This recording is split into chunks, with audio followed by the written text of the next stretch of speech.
Hey, what's going on? It's Bill Burr, and it's time. Wait, that's not how I do it. How do I do it? I'm doing the podcast. Hey, everybody. Hey, everybody. Well, I was going to go, it's time for another wonderful episode of Bill Bert. No. Hey, what's going on, everybody? It's time for another wonderful episode. There it is, of the Bill Bert Podcast. There we go. Forgot how we did the intro, Bert. It's been such a long time here. How you been? I've been good, man. I've been stressed. This COVID got me stressed. I've taken. Vaccine's coming next month. You take it. You start walking around like this. You're lethargic. You don't care what the government's doing to you. Yeah. And you never get a cold again. I mean, I'm at the point where I'm going to take it without it. No questions asked. I'm going to take it. Every doctor I know has taken it, and or so they say. Our cardiologist took it, and he told me, he goes, why wouldn't you take it? I'm a fucking doctor. He goes, dude, what was the analogy he used? It was an analogy on something, maybe cooking steaks, and he was like, if he said cook it on medium high for 7 minutes, you'd do it, right? And I was like, yeah. He was like, I'm a fucking doctor. I took the fucking vaccine. So I feel so bad for them. It'd be like, I don't know. I'm trying to equate it to our business. It's the most unfunny people. Because I look at doctors, like they're some of the smartest people. And then you have some of the dumbest people ever questioning, or saying that I know it better. It would be like somebody who just was never funny ever in their life saying that, I guess, I don't know, you weren't. That's a bad analogy. No, And you know what, Bert? During the holidays, I would have thought you would have jumped in and saved me there, but you didn't. You just let me die in the vine on that. I saw. Let me start this because I people construe things bad.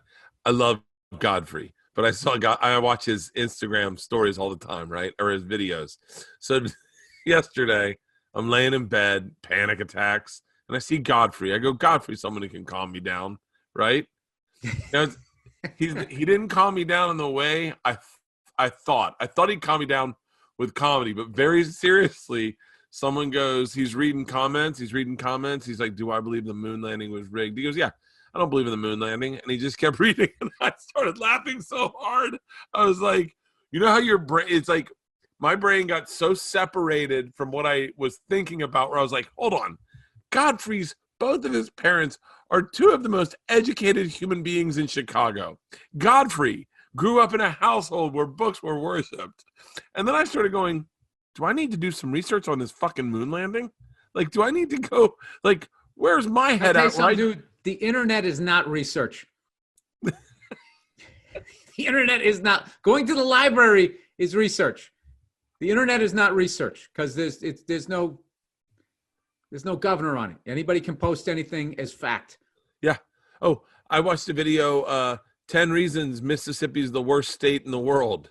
And I started watching it, and it was just, and by the way, you start watching it and you're like, this all adds up. They're like, Mississippi has the fattest human beings living in our country. Mississippi's education system is the low, and there is no footnote to back up this facts that it's a child saying it who's got a grudge. Some girl from Mississippi broke his fucking heart.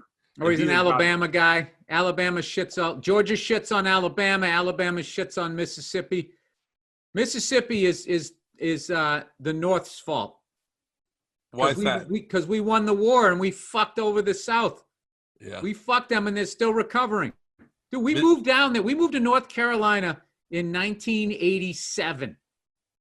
My dad got transferred because of business, and we went down there. And we were all like C's and D's, and we immediately all became A's and B's. They were like 18 months to 2 years behind in school.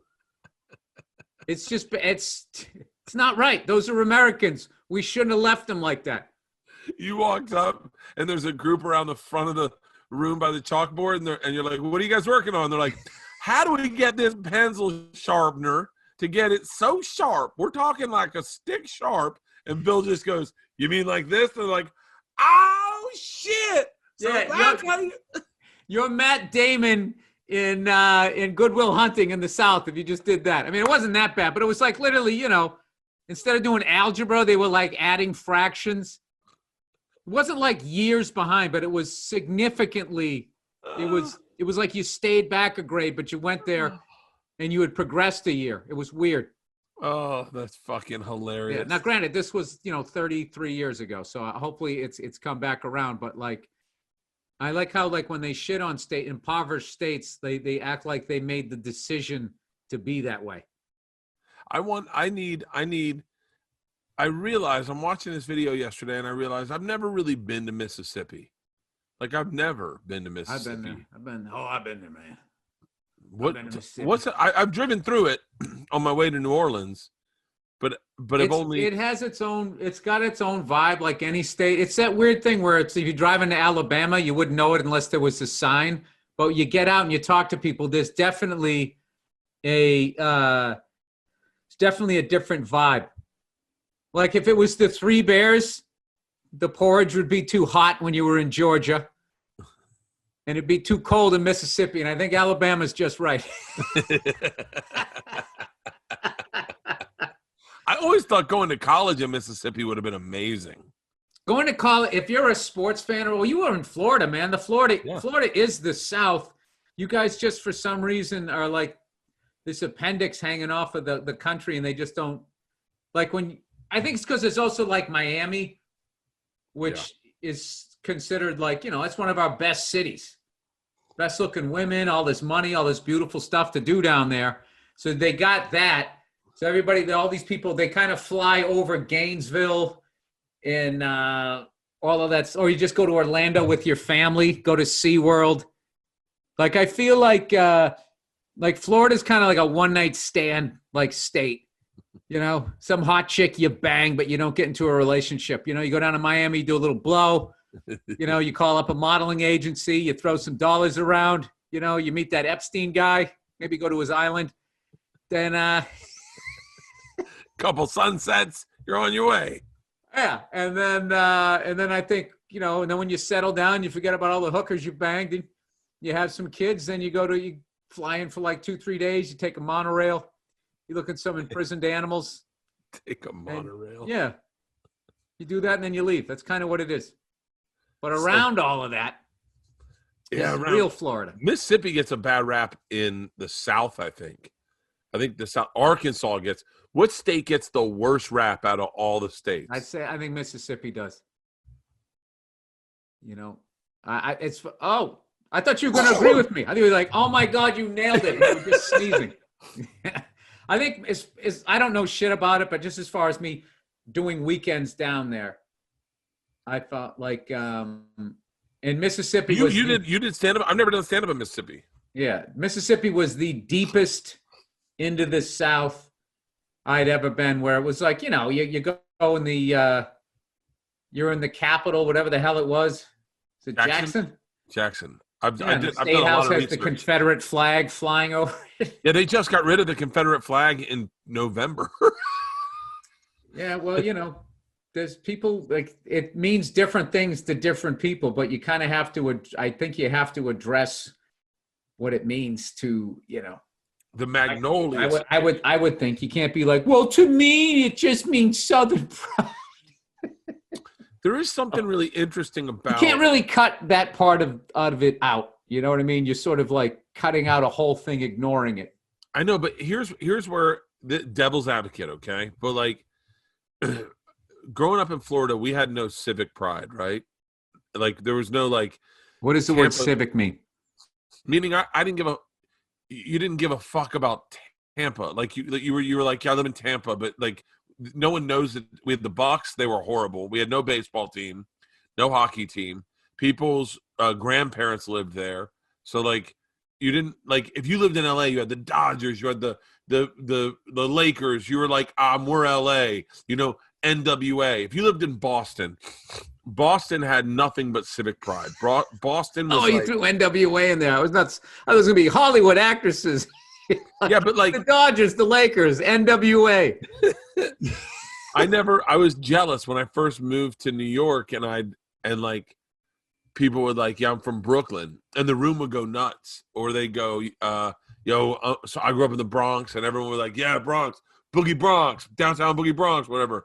And then you'd go to like, I remember performing at Faneuil Hall, and and people would say where they were from. Like you'd hear the guy go, "I'm grew up in Southie" or whatever, and everyone's like, "Oh," like we didn't have that in Tampa. You couldn't be like, "So I grew up in Brandon," and everyone's like, "Oh yeah, that's right outside." Like, Yeah. and so, but Ybor City.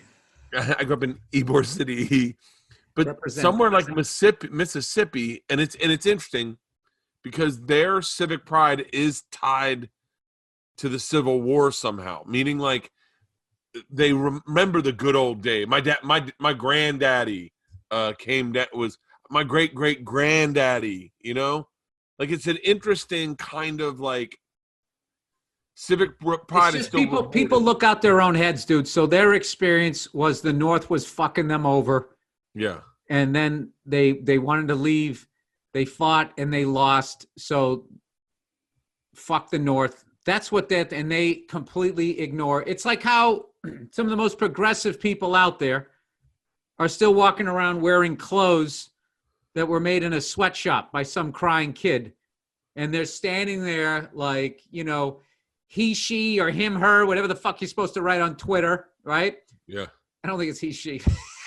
It's definitely not he, she. I think that's I'm trying. I'm trying to keep up with the kids here. I can't. So they're so like, and women are beaten every day. And I always, every once in a while, just picture the person that sewed together whatever dress that they were fucking wearing, just watching it and just seeing the irony of this person who feels like I am a really good, caring person. So I think a lot of stuff that people do, just sort of the average offensive shit, they're not even doing it on purpose. They're just doing it out of like, it's like the world begins right here where I am. And my problem is in that direction. And that's what I'm looking at. And I don't see any of this. So a lot of it, which is why, like, when people judge people on the internet, where it's just, I mean, oh, he's in the Klan. Oh, this person does this, and blah, blah, blah. It's like, dude, there's a whole spectrum of yeah. There's like full on, like, yeah, I'm flying the Confederate flag because, you know, fuck this shit and white power and all of that, all the way to like somebody just looking out their own fucking white head and seeing what white Northerners did to white Southerners. And that's what it means to them. So it's a, you know, it's one of those things where you're not going to, you know, that's its own mini pandemic as far as there's going to be people with 50 million different theories and, you know, shit that makes sense to you will make absolutely no sense to somebody else. And it's why we're doomed, Bert.